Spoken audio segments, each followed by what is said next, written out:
কোনো বাধা ছাড়া মাগুরার ৮ বছরের শিশু ধর্ষণের শিকার হওয়ার ঘটনায় দায়ের করা মামলার বিচার ১৮০ দিনের মধ্যে শেষ করার নির্দেশ দিয়েছেন হাইকোর্ট।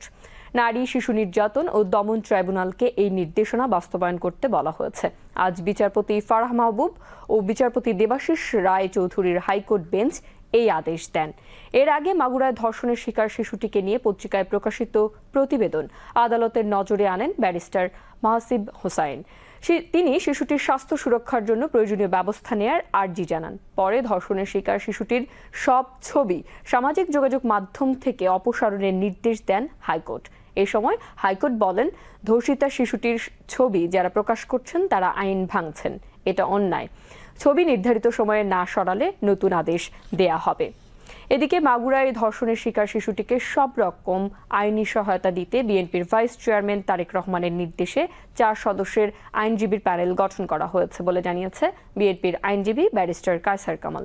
তারেক রহমানের নির্দেশে ভিকটিমের পরিবারকে আর্থিক ও সামাজিকভাবে সব রকম সহযোগিতা করা হবে বলেও জানান ব্যারিস্টার কায়সার কামাল।